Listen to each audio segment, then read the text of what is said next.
C'est bon.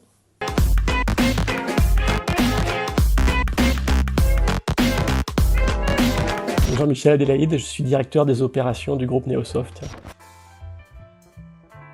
Le contexte actuel est absolument inédit, avec une double crise, à la fois sanitaire et économique. Ce contexte impose 3 vagues de transformation majeures. Dans un premier temps, il a fallu s'adapter à la décision de confinement, qui a été aussi brutale qu'inévitable, et donc avec toute la restriction également de mobilité, et organiser les opérations en un temps record. Dans un deuxième temps, et c'est la vague que nous traversons actuellement, il faut s'organiser dans la durée pour faire face à l'évolution de la demande de nos clients.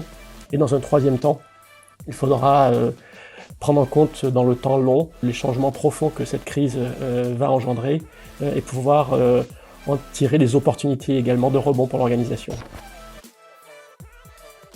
Nous avons déjà pu bénéficier de l'agilité de notre organisation. Bien qu'étant une organisation de plus de 1400 personnes, nous avons une structure de décision assez horizontale. Nous avons adapté un mode de fonctionnement de crise avec une cellule centrale et des cellules régionales pour rapidement intégrer l'ensemble des préconisations qui arrivaient des autorités, comprendre les remontées d'informations terrain et pouvoir adapter en temps réel nos modes de fonctionnement. Nous avons ainsi pu, en moins d'une semaine, basculer 70% de nos prestations en télétravail. Pour les prochains mois, il va nous falloir assurer une continuité de service vis-à-vis de nos clients et s'adapter par rapport aux contraintes que leur impose la situation économique. Il faut adapter des modes de fonctionnement qui ont été décidés dans l'urgence et les rendre opérationnels maintenant sur un temps plus long.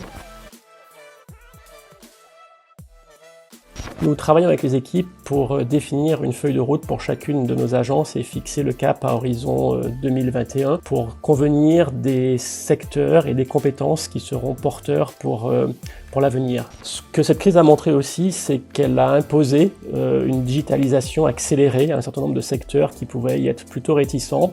Et cela constitue pour nous une réelle opportunité d'accompagner nos clients dans cette démarche.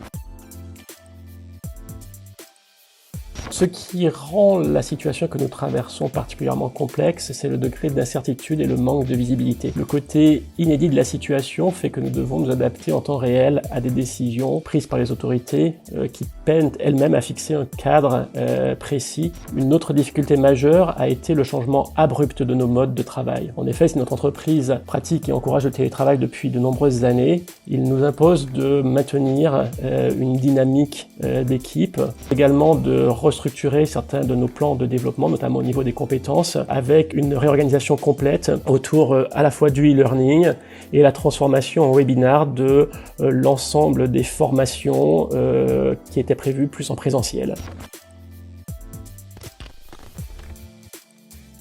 Nous avons déjà pu nous appuyer sur 2 valeurs très fortes et très ancrées dans l'organisation que sont la bienveillance et la proximité. Il faut travailler au quotidien pour maintenir la mobilisation des équipes. Ça passe par le fait de s'aligner avec l'ensemble des managers et des équipes dirigeantes de manière très régulière au niveau des informations.